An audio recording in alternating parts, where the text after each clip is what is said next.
할렐루야. 오늘 이렇게 거룩한 주일 오전 예배에 오신 여러분에게 하나님의 은혜와 평강이 함께 하시기를 기도합니다.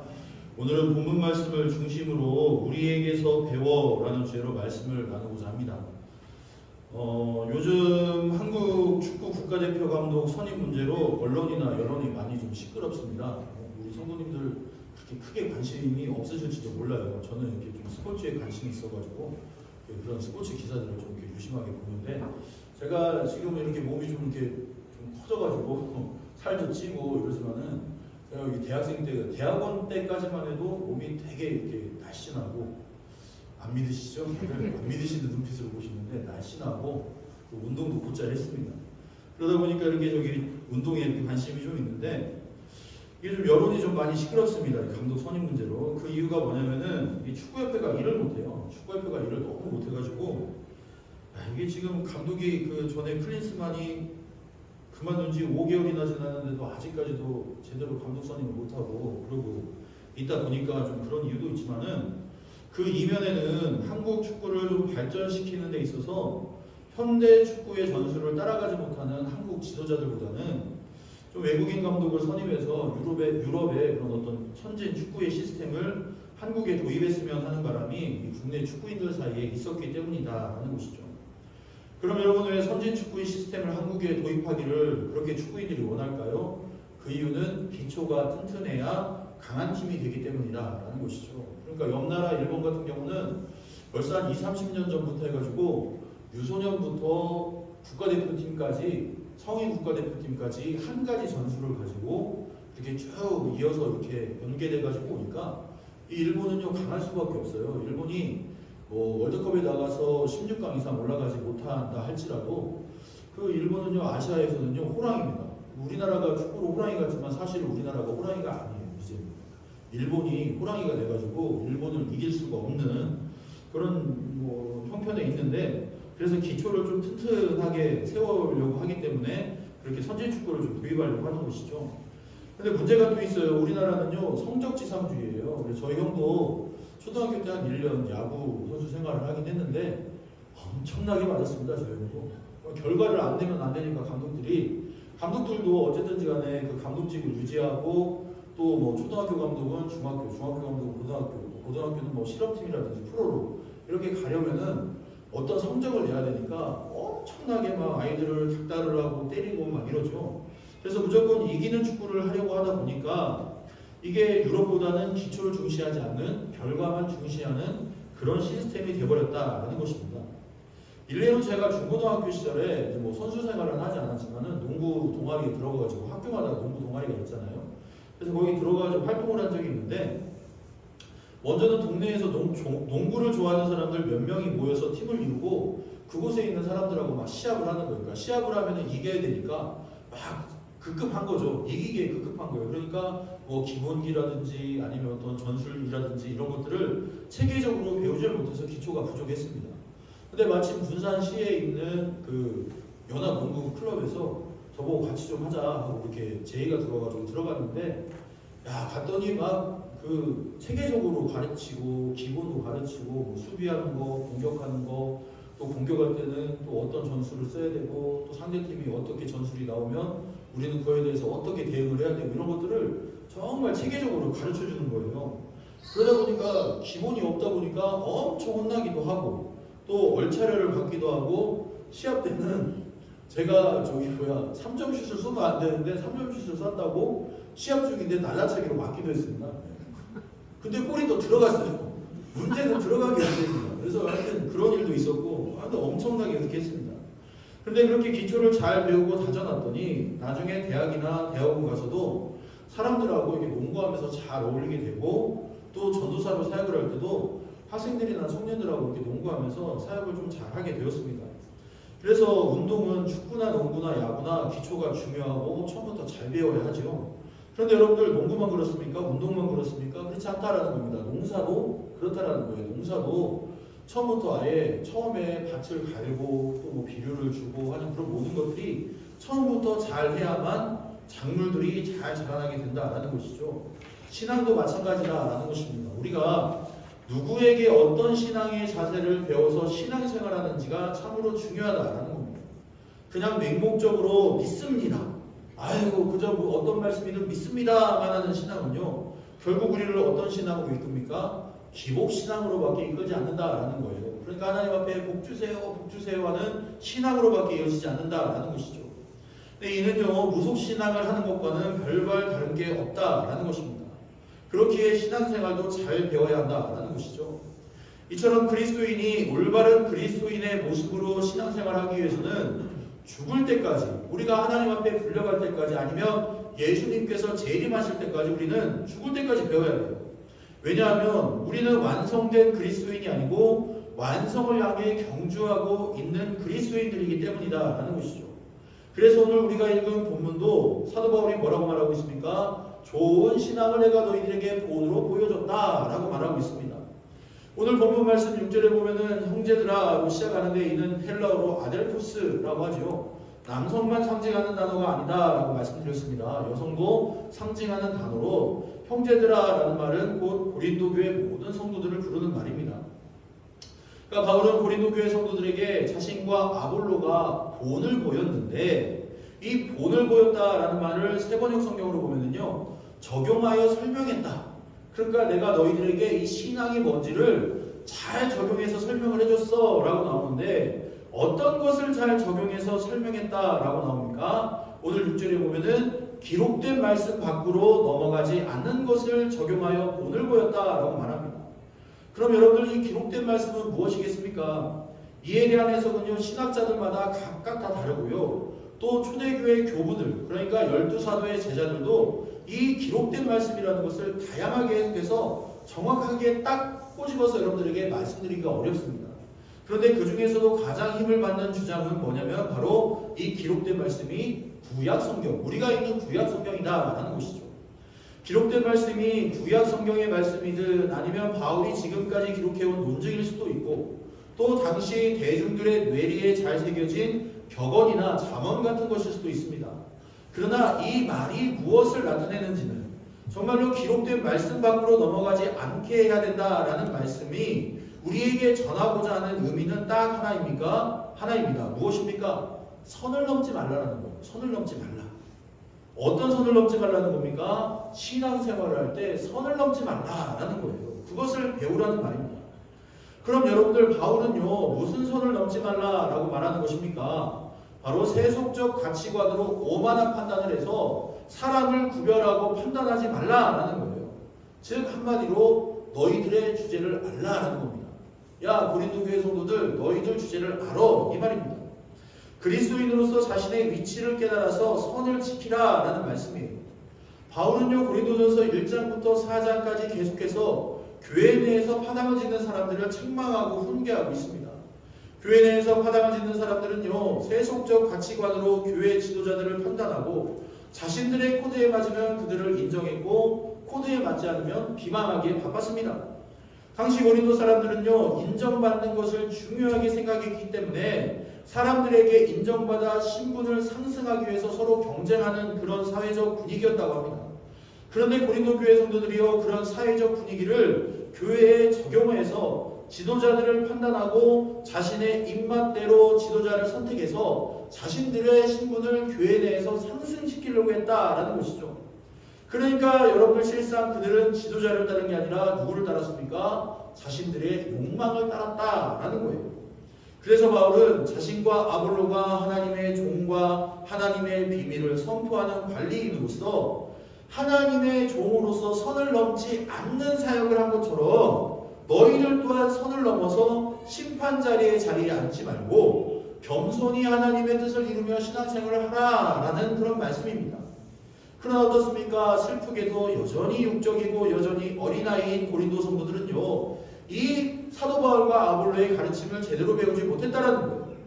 그 결과 그들은 바울과 아볼로 같은 두 지도자를 경쟁 구도로 바라보며 비교하고 판단했다라는 거예요. 정작 두 지도자 사이에는 아무런 문제가 없었어요. 바울과 아볼로는요, 사이가 문제가 없었습니다. 그런데 오로지 성도들이 자기들 사이의 경쟁을 위해서 이 바울과 아볼로를 경쟁시켰다라는 것이죠. 그럼 여러분들, 고린도 교회 성도들이 이렇게 두 지도자를 두고 경쟁한 이유가 무엇입니까? 그 특정 지도자를 정말 사랑해서 그랬을까요? 나는 바울이 너무 좋아, 나는 아볼로가 너무 좋아해서 그랬을까요? 아닙니다. 자기 욕망의 코드와 맞았기 때문이라는 거예요. 곧 내 욕망을 만족시켜줄 그런 세속적 가치나 조건들이 지도자들에게 투영되었다는 거예요. 바울은 이런 조건을 가지고 있어서 좋아, 아볼로는 이런 조건을 가지고 있어서 좋아, 그렇게 생각했다는 것이죠. 이는 뭡니까? 곧 영적인 교만을 나타내고 있는 것입니다. 결국 교회에 파당을 짓고 네 편 내 편 가르는 잘못된 모습이 어디에서 비롯되었습니까? 바로 교만에서 비롯되었다라는 겁니다. 그래서 바울은요 6절 하반전에 선을 넘지 않은 신앙을 우리에게서 배워서 서로 대적하여 교만한 마음을 가지지 말라라고 가르치고 있지요. 그러면서 바울은요 고린도 교회 성도들의 교만한 마음의 배후에 무엇이 있는지, 왜 너희들의 마음이 그렇게 교만한지에 대해서 7절에 말하고 있는데, 이 7절은요 총 3개의 질문을 하고 있습니다. 첫째는 누가 너를 남달리 구별했냐? 도대체 누가 너를 구별했느냐라는 것이고, 둘째는 내가 있는 것 중에서 받지 않은 것이 무엇이 있느냐라는 것이고, 세 번째로는요 내가 받았은즉 어찌하여 받지 아니한 것 같이 자랑하고 있냐라는 것입니다. 여기에서 여러분들 첫 번째 질문, 누가 여러분을 구별했느냐라는 질문은요 누가 너를 선택했느냐라는 질문으로 바꿔 물어볼 수 있습니다. 고린도 교회 성도들이 예수 그리스도를 믿어 구원에 이르게 된 것은 누구 때문입니까? 바로 하나님 때문이죠. 하나님이 그들을 구별하지 않았으면, 하나님이 그들을 선택하지 않았으면 그들은 구원에 이르지 못했을 것입니다. 그런데 그들은 마치 자신들의 구원이 자신들의 어떤 능력, 자신들의 어떤 세속적인 그런 위치, 신앙, 그런 것들로 인하여서 자신들이 구원받았다라고 생각했다라는 거예요. 또 둘째 질문에 대한 답은 무엇입니까? 고린도 교회 성도들이 은혜와 은사를 받았는데 누구에게 받았습니까? 이 또한 하나님이셨다라는 거예요. 하나님이 고린도 교회 성도들에게 은혜를 주셨고 영적 은사를 주셨다라는 겁니다. 오늘 여러분도 한번 생각해 보십시오. 오늘 여러분들이 이렇게 교회 와서 예배를 드리고 여러분들이 하나님의 은혜를 입고 또 하나님이 주시는, 아마 여기에서는 잘 표현 안 하실 수도 있는데 어떤 방언의 은사라든지 예언의 은사라든지 또 가르치는 은사, 이런 은사들을 받으신 분들이 계실 거예요. 그럼 그런 은사들을 누가 줬느냐라는 거예요. 내가 신앙생활 잘해서 그렇습니까? 내가 교회에서 하나님 앞에 헌신하고 봉사하고 충성했기 때문입니까? 아니에요. 그런 우리의 조건을 보고 하나님이 주신 게 아닙니다. 그냥 우리에게 은혜와 은사를 주신 분은 바로 하나님이시라는 거예요. 하나님이 주셨기 때문에 내가 하나님 앞에 받지 아니하고는 아무것도 내가 가질 수 없었다라는 것이죠. 그리고 셋째 질문은요, 그런데 왜 너에게 주신 은혜를 마치 네가 원래 가지고 있는 것처럼 말하고 행동하냐라고 바울은 꾸짖고 있는 것입니다. 그럼 고린도 교회 성도들이요 하나님께 이런 은혜를 받을 만한 자격이 있었습니까? 그렇지 않다라는 겁니다. 여러분, 고린도 교회 성도들이요 교회에서 파당을 짓고 자신들이 따르는 지도자가 교회에서 대표가 되게 하려고 한 이유는요 그들의 태생 때문이에요. 태생. 여러분, 고린도에 사는 사람들의 대부분의 태생이 뭡니까? 종이나 노예였다는 겁니다. 대부분입니다. 그러니까 고린도 교회에도 신분이 좋은 사람들이 몇 명이 있긴 했지만 그 사람들을 제외한 나머지 사람들은 대부분이 종이나 노예였다라는 거예요. 가문이 좋은 사람이 별로 없었어요. 그래서 그들은요 자신들의 신분을 상승하기 위해서 지도자들을 이용하려 했다라는 겁니다. 한마디로 교만했다라는 것이죠. 그래서 바울은요 고린도 성도들에게 오늘 기억하라라고 말하는 것입니다. 너를 선택하신 분이 누구신지, 너에게 은혜를 주신 분이 누구인지, 또 마지막으로 네가 받은 은사를 누가 주셨는지를 기억하라는 거예요. 만약에 하나님께서 조건을 따져 구원하시는 분이셨다면 아마 고린도 성도 중에 구원받을 자격이 되는 사람은 몇 명 없었을 것입니다. 왜요? 돈도 없었지요. 또 명예도 없었지요. 또 신분이 낮았기 때문이다라는 것입니다. 그런데 그럼에도 불구하고 고린도 교회 성도들이 자신들이 받은 구원과 은사가 마치 자신들이 잘해서 받은 것으로 착각하고 교만한 모습을 보였다라는 것이죠. 즉 내가 남들과는 다르다, 나는 너희들과 다르다라고 이렇게 생각하는 것은 모두 다 자기 욕망을 이루고자 하는 자기 중심성에서부터 비롯된 교만한 마음이다라는 것이죠. 그러면서 바울은요 8절에 그런 교만한 마음을 가지고 남을 판단하고 자신은 남들과 다른 아주 특별한 사람이라고 생각하는 고린도 교회 성도들에게 신랄한 비판을 합니다. 그 비판의 내용이 무엇입니까? 야, 너희들 이미 배불렀구나. 너희들 이미 부유하게 되었구나. 우리는 아닌데 너희들은 왕이 되었구나 라고 하면서 신랄하게 비판을 합니다. 여러분, 그렇다면 배부르고 부유하고 왕으로 군림하는 것 자체가 나쁩니까? 제가 새벽에도 또 수요일에도 말씀을 드렸지만은 하나님 앞에 우리가 감사함으로 받으면요 버릴 것이 하나도 없어요. 그러니까 물질도 명예도 성공도 우리가 하나님 앞에 감사함으로 받으면 하나도 버릴 게 없고 오히려 우리가 그것을 선용할 수, 좋게 사용할 수 있다라는 것이죠. 그런데 문제는 무엇입니까? 당시 그리스도인의 삶과는 이 배부르고 부유하고 왕으로 군림하는 것 자체가 먼 나라 이야기였다라는 거예요. 초기 그리스도의 관점에서 보면은요, 배가 부른 상태나 왕처럼 다스리는 삶은요, 현재의 상태가 아닙니다. 현재의 상태가 아니고 종말론적으로 나중에 예수 그리스도의 재림 때 완성된 그런 모습을 나타내는 그런 단어들이에요. 즉 예수님께서 재림하셔서 지상천국을 완전히 이루실 때가 되어야만 그리스도인들이 배부르고 왕처럼 다스리는 상태가 된다라고 당시 그리스도인들은 그렇게 생각을 했다라는 거예요. 그러니까 여러분들, 바울은요 당시 그리스도인들이 사는 시대를 견뎌야 할 고난의 시간으로 보았고 구원과 통치의 영광은 아직 기다려야 될 소망의 대상으로 구분을 했습니다. 즉 그리스도인의 삶을요 이미와 아직으로 보았다라는 것이죠. 여러분들 오늘 이 말씀을 잘 들으셔야 됩니다. 이미와 아직. 여러분들, 예수님이 부활하셔서 사망 권세를 이기시고 우리도 부활에 참여할 수 있게 된 사건을 이미라고 말합니다. 이미 임한 하나님 나라라고 말할 수 있죠.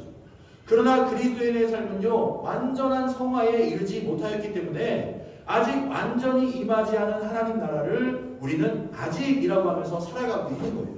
그러니까 예수님께서 십자가에서 달려 돌아가시고 부활하신 다음에 승천하심으로 말미암아 우리에게 그 부활의 기쁨이 주어지고 우리에게 구원의 기쁨이 주어졌지만 우리는 아직 완전한 그리스도인이 아니기 때문에 우리는 죄도 짓기도 하고 또 실패하기도 하고 실수하기도 하고 또 고난과 고통과 아픔의 시대를 살아가고 있다라는 것입니다.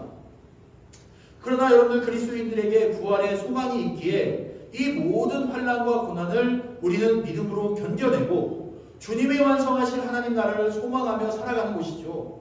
그래서 여러분들, 그리스도인의 삶을 이해함에 있어서 이미와 아직이 그렇게 중요하다라는 것입니다. 여러분들, 바울은요 그래서 빌립보서 2장 6절에서 11절 말씀에 뭐라고 말합니까? 자신은 부활을 이미 얻었다라고 생각하지 않는다는 거예요. 예수님이 부활하심으로 말미암아 우리에게 부활이 주어졌지만 나는 그 부활이 이미 우리가 얻었다라고 생각을 하지 않는다. 또 자신을 완전하게 되었다라고 여기지도 않는다라고 말합니다. 오히려 자신은 바라는 목표를 얻으려고 뒤쫓아가는 중이고 예수 그리스도의 죽음과 부활로 인해 우리 또한 이미 부활을 얻었지만 그 부활은 완전한 부활이 아니고 완성되어가는 부활이기 때문에 결승점을 두고 전력으로 질주하고 있다라고 말하죠. 그래서 여러분들, 바울 서신에 보면은요 이 바울이 달리기 선수와 군인을 간혹 비유로 들어 설명할 때가 많습니다. 그 이유가 여기에 있어요. 우리는 이미 얻은 부활을 믿고 신앙생활을 하지만 아직 완전한 부활을 확보한 삶이 아니기 때문에 달리기 선수처럼 결승점을 향해 열심히 달려야 하고 전쟁에 나간 군인처럼 최선을 다해서 승리하려고 노력해야 된다라는 것입니다.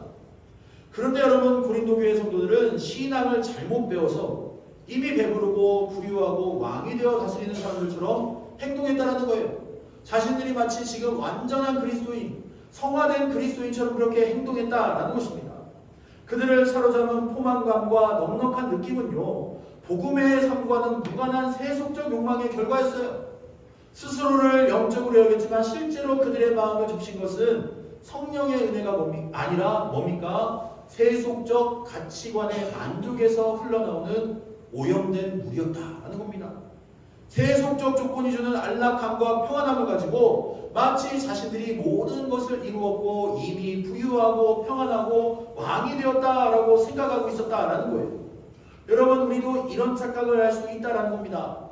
내가 경제적으로 풍요하고 건강하다 해서 내가 지금 현재 하나님하고의 관계가 올바르다고 여러분들 착각하면 안 된다라는 거예요. 여러분들 이런 논리라고 한다면 믿지 않는 사람들 중에 부자나 건강한 사람이 우리보다 더 하나님하고 올바른 관계를 맺고 관계를 맺고 있다고 말할 수 있겠습니까? 아니다라는 것이죠. 그렇기에 내 삶이 평안하다 해서 그리스도인으로 올바른 삶을 살아가고 있다는 증거가 될 수 없다라는 것을 여러분들 기억하셔서 내 삶이 평안하다 할지라도 하나님하고의 관계를 날마다 점검하며 살아갈 수 있는 저와 여러분이 되시기를 바랍니다. 그러면서 바울은요 9절에 그리스도인의 삶이 어떤 삶인지를 묘사를 하고 있는데 이렇게 말합니다. 자신이 생각할 때 하나님이 사도인 자신과 아볼로를 죽이기로 작정된 자같이 끄트머리에 두셨다. 그러니까 사형수가 되게 하셨다라고 말합니다. 이는요 여러분 로마 군대가 개선행렬을 할 때의 모습을 상상하게 만드는데요. 당시 로마 군대가 전쟁에 승리하여 개선행렬을 할 때 제일 앞에는 개선장군이 섰고 맨 끄트머리에는 누가 섰습니까? 전쟁에서 잡혀온 포로들을 세웠다라고 합니다. 그리고 그 포로들은요 많은 로마 시민들이 보는 원형 경기장 안에서 검투사로 시합을 해서 최종 승자만이, 그러니까 거기에 있는 사람들을 다 죽이고 또 막 사자가 나오면 그 사자도 죽이고 곰도 죽이고 해서 최종에 살아남는 사람만이 승자가 되었다라고 말합니다. 즉 하나님은요 사도들을 그 원형 경기장에선 검투사들처럼 죽음을 눈앞에 두고 살아가게 만들었다라는 말이에요. 그래서 세계 곧 천사와 사람에게 구경거리가 되게 하셨다라고 말하는데 이는 그리스도인의 삶이 절대 평안하고 안온한 삶이 아님을 말하고 있는 것이죠. 여러분 그리스도인의 삶은요 영적 투쟁의 삶이라는 것입니다. 이미 얻은 부활을 끝까지 지켜 최후 심판의 날 하나님의 심판대 앞에 서는 그날까지 올바른 믿음을 지키기 위해서 세상의 성공의 법칙들, 신분 상승의 법칙을 버리고 하나님이 주신 그 은혜의 둯대를 향해 가는 삶이라고 오늘 바울은 말하고 있는 것입니다.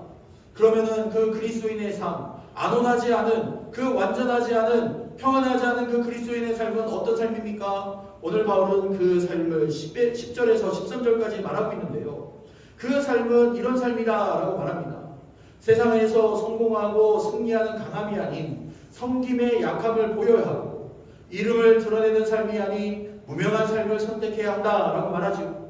그리고 바울은요 당시 사람들이 볼 때 체면이 서지 않는 삶을 추구했다라고 말합니다. 줄이고 목마르고 헐벗고 매맞고 떠돌이 같은 삶을 살았다라는 거예요. 그런데 이런 삶은요 당시 사람들이 볼 때는 실패한 사람들의 모습이었습니다. 더구나 12절에 보면은 뭐라고 나옵니까? 친히 손으로 일하며 라고 나옵니다. 여러분 당시 손으로 일을 하는 사람들은요 천한 취급을 받는 시대였어요. 그래서 고린도 교회 성도들이 그 소피스들, 그 수사학자들을 그렇게 존경하고 따라서 그렇게 저기 말을 잘하고 또 그렇게 몸의 제스처를 막 이렇게 잘 취하고 그리고 또 연예인같이 그렇게 행동하는 사람들을 좋아했던 이유가 거기에 있다는 겁니다. 손으로 일하는 사람들은요 천대받던 시대였어요. 그런데 여러분들 바울이 뭘로 일했습니까? 손으로 일했습니다. 손으로 천막을 만들고 천막을 고치는 일을 했죠. 그렇게 여러분들 바울은요 모욕을 당했다라고 말합니다. 그러나 바울은요 세상이 자신에게 적대적이건 말건 세상이 자신을 천하게 취급을 하건 말건 상관없이 그리스도인에 어울리는 삶을 살았다라는 것이죠. 사람들에게 모욕을 당해도 오히려 그들을 축복했고 박해를 당해도 조용히 감내했고 욕을 먹어도 오히려 위로의 말을 건네는 그런 역설적인 모습을 보였다라는 것입니다. 이는 그리스도의 고난에 동참하는 바울의 단호한 결의를 보이는 모습인데 이런 모습은요 권력과 영광을 추구하는 고린도 사회에서는 그저 힘없는 을의 비굴함이라는 것이었어요. 을의 비굴함, 노예가 갖추어야 할 덕목으로 보았다라는 것입니다. 그래서 바울은요 13절에 뭐라고 말합니까? 자신의 삶을 세상의 더러운 것과 만물의 찌꺼기로 표현했던 것입니다. 그럼 여러분들 바울이 이렇게 사는 삶을 선택한 이유가 무엇입니까? 바로 10절에 나옵니다. 그리스도 때문이라는 거예요. 그리스도 때문. 내가 그리스도의 사랑을 증거하고 그리스도의 복음을 증거하기 위해서 나는 세상에서 천하다라는 소리를 듣고 나는 세상에서 을의 그런 비굴함을 보이고 또 노예들이나 갖춰야 될 그런 덕목으로 내가 세상을 살았다라고 말하고 있는 것입니다. 사랑하는 성도 여러분, 바울은 고린도 성도들에게 세상의 기준으로 볼 때 한참 뒤떨어진 사람이었고 패배한 사람이었고 힘없는 을의 비굴함을 보이는 사람의 모습이었습니다. 그 이유가 무엇입니까? 바로 고린도 성도들이 자신의 모습을 보고 그리스도인으로서 지켜야 될 선을 그 지키는 신앙생활을 하라고 보여준 것입니다. 보고 배우라는 거예요. 고린도 성도들에게 본이 되어 바울과 아볼로의 신앙의 모습을 배워서 그들도 참 그리스도인으로 살아가게 하기 위해서 만물의 찌꺼기가 자청해서 되었다라는 것입니다. 그런데 여러분들 고린도 교회 성도들은 어떻게 살았습니까? 십자가의 지혜를 따르지 않았어요. 예수 그리스도의 삶을 따르지 않았습니다. 사도 바울이나 아볼로가 보여준 그 신앙의 모습을 보고 배우지 않았다라는 거예요. 세속적 지혜를 배워서 십자가의 지혜를 어리석게 여기고 세상의 성공주의, 신분상승, 세속적인 법칙들, 물질과 명예와 성공을 따라서 신앙생활을 해서 교회에서 분파를 만들고 자신들의 입맛에 맞는 지도자를 세우려 했다라는 것입니다. 여러분, 이는요 잘못된 신앙이에요. 신앙을 잘못 배운 것입니다. 그런데 여러분들, 그런 당시 고린도 교회 성도들의 모습이 오늘 신앙생활하는 나의 모습은 아닌지, 우리의 모습은 아닌지를 여러분들 점검해 봐야 한다라는 것입니다. 세상에는 어리석고 약하고 천대를 받으며 줄이고 목마르고 헐벗고 얻어맞고 떠돌이 인생을 살아도 사람들에게 천대를 받고 욕을 먹어도 축복해주고 박해를 받으면 조용히 감내하는 신앙생활을 해야 하는데 우리가 그런 신앙생활을 하고 있습니까? 오늘 여러분의 신앙생활은 어떻습니까? 즉 주님을 위해 다양한 고난을 받는 것이 진정한 가치 있는 그리스도인의 삶임에도 불구하고 우리는 고난을 받기보다는 안락을 택하고 무명하기보다는 유명하기를 원하고 조용히 있기보다는 내 목소리를 내기 원하며 섬김보다는 섬김받기를 원하고 있지는 않습니까? 오늘 과연 우리의 신앙은 어떤 신앙입니까? 정말로 내가 예수 그리스도를 따라 그렇게 살아가고 있는지, 아니면은 나의 탐욕과 나의 욕심을 채우기 위해서 자기중심적인 신앙생활을 하고 있지는 않은지 오늘 우리의 신앙을 돌아봐야 한다는 것이죠. 그럼 여러분, 우리가 이렇게 잘못된 신앙생활을 하는 이유가 무엇이겠습니까?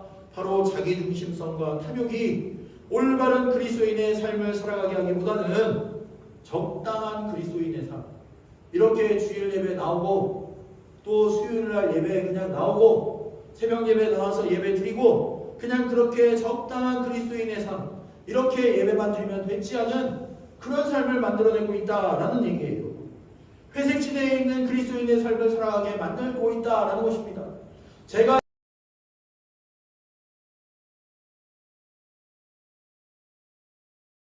차든지 덥든지 차든지 뜨겁든지 너희들이 둘 중에 하나를 선택해라. 미지근하면 하나님이 어떻게 하신다고 말씀하셨습니까? 토해내버리겠다. 내가 내 입에서 너희들을 토해내버리겠다라고 말씀하셨다라는 거예요. 그러니까 여러분들, 우리는요 어쩌면 지금 나의 자기중심성과 나의 탐욕의 모습 때문에 올바른 그리스도인의 삶을 살아가기보다는 어떤 삶을 살고 있다는 것입니까? 회색지대, 미적지근한 신앙생활을 하고 있는지도 모른다라는 것입니다. 그렇게 우리는요 자기중심성과 탐욕을 내 마음 가운데서 절연히 잘라내버리고 하나님이 원하시는 그 그리스도인의 온전한 삶을 살아야 한다라는 것이죠. 사랑하는 성도 여러분, 바울이 예수님의 삶을 보고 배웠듯이 우리도 예수님의 삶을 보고 배워야 한다라는 것입니다. 그래야 올바른 신앙생활을 할 수 있고 이 땅에 하나님 나라의 복음을 증거할 수 있다라는 것이죠. 그럼 여러분들, 예수님의 삶은 어떤 삶이었습니까? 겸손한 삶이었죠. 자신을 내어 하나님의 말씀을 지키는 삶을 살았다라는 거예요. 자신을 하나님과 동등하게 여기지 아니하고 하나님의 뜻에 순종하는 모습을 보이셨다라는 것입니다. 또 예수님의 삶은 어떤 삶이었습니까? 환대의 삶이었다라는 겁니다. 환대.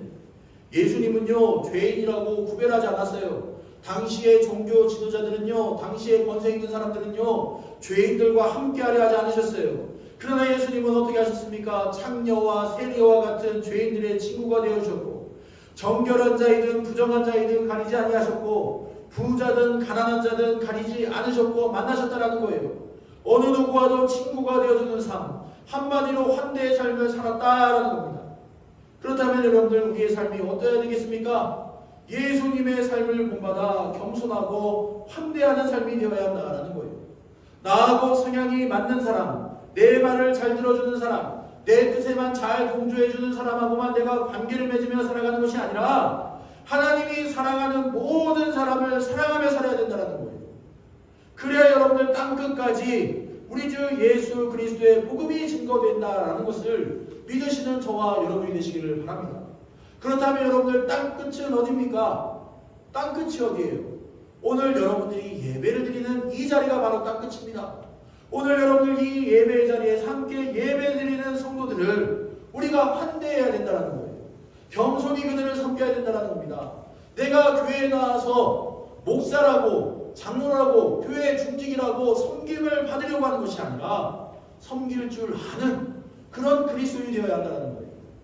내가 교회에 나와서 나하고 마음 맞는 사람, 나하고 생각이 같은 사람, 내 말을 잘 들어주는 사람하고만 좋은 관계 맺고 살아가는 것이 아니라 나하고 뜻이 달라고, 나하고 마음이 좀 달라도 내가 그 사람을 내 마음 가운데 품고 그 사람을 예수 그리스도의 이름으로 사랑하며 살아가는 것이 바로 환대의 삶이라는 것을 믿으시는 저와 여러분이 되시기를 바랍니다. 또한 여러분들의 땅끝은 어디입니까? 이 교회만 땅끝입니까? 아닙니다. 가정도 땅끝입니다. 특별히 우리 남선교회 성도님들 가정에서 신앙의 모습을 제대로 잘 지키시기를 바랍니다. 여러분 자녀들이 여러분의 삶의 모습을 안 볼 것 같지요? 그러나 다 봅니다. 제가요 좀 부끄러운 얘기인데 집에서 소파에서 더워가지고 이렇게 하고 누워있잖아요. 그러면은요 박주아도 똑같이 와서 똑같이 누워있습니다. 제가요 집에서 혼자 그래도 뭐 운동 좀 한다고 이렇게 막 점프하고 막 이러고 있잖아요. 그러면 박주아도 옆에 와서 똑같이 하고 있습니다. 그러니까 여러분들 자녀들이요 우리 남성교회 성도님들 하는 행동을 그대로 보고 따라한다는 거예요. 그대로 보고 신앙생활도 한다라는 겁니다. 그렇기 때문에 우리 남성교회 성도님들 가정에서 신앙생활 잘 하시길 바랍니다. 아내를 섬기십시오. 여러분 남편이 아내의 머리라고 해가지고 우리 남편들 어디 여자의 목소리가 새벽부터 아침부터 담을 넘어가게 만들어 막하고 그러시잖아요. 그런데 성경 말씀 잘 보시면 그런 말씀 못해요. 예수님이 뭐라고 말씀하십니까? 예수님이 교회를 사랑해서 자기 목숨을 내어주셨듯이 남편이 그렇게 아내를 사랑해야 된다고 말씀하십니다. 남편은요 더 깊이 사랑해야 됩니다. 더 많이 사랑해야 돼요. 아내들을요 섬기고 떠받들 줄 알아야 된다는 거예요. 아내들이 힘들고 어려우면 가서 설거지도 해주고 또 저기 논밭 일도 좀 대신 해주기도 하고 또 여러 일들도 그러면 목사님은 잘하냐? 아유 못하기 때문에 이렇게 고백하고 있는 겁니다.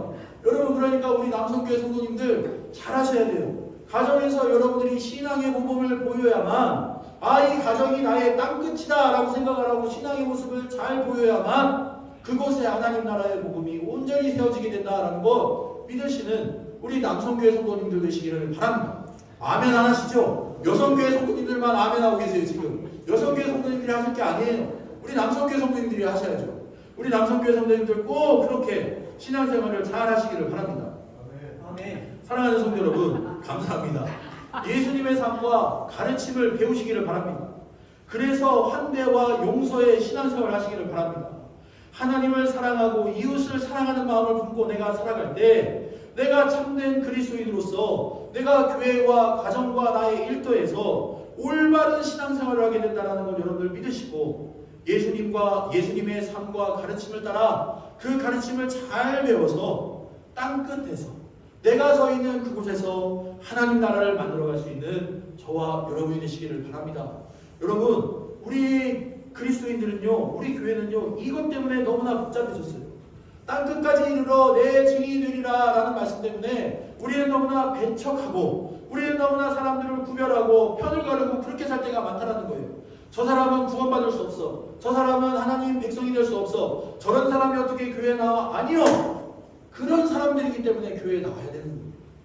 죄가 많은 사람들이기 때문에 교회에 나와야 되는 겁니다. 여러분들 목사가 왜 목사가 된지 아십니까? 죄가 여러분들보다 많아서 목사가 된 거예요. 저 사람 목사하지 않으면 구원받을 수 없기 때문에 하나님이 목사시켜서 구원받은 백성답게 살아가게 하려고 그 목사를 시키시는 거예요. 그러니까 여러분들 교회는요 죄 많은 사람, 정말로 그 교회는요 정말로 하나님 말씀에 합하지 않은 사람들이 나와야 되는 곳입니다. 그러니까 여러분들 그런 사람이 온다고 해서 야 어떻게 저 사람이 교회를 다닐 수 있어? 어떻게 저 사람이 하나님을 믿을 수 있어? 여러분들 그렇게 말씀하지 마시고 그런 사람들이 오시면 어떻게 해야 됩니까? 사랑해야 돼요. 안아주셔야 돼요. 이해하셔야 돼요. 배려하셔야 돼요. 품어주셔야 돼요. 그것이 바로 예수님이 우리에게 가르쳐 주신 그리스도인의 삶임을 여러분들 믿으시고 예수님의 가르침을 따라 환대하고 겸손하고 용서하는 삶을 살아가는 저와 여러분이 되시기를 바랍니다.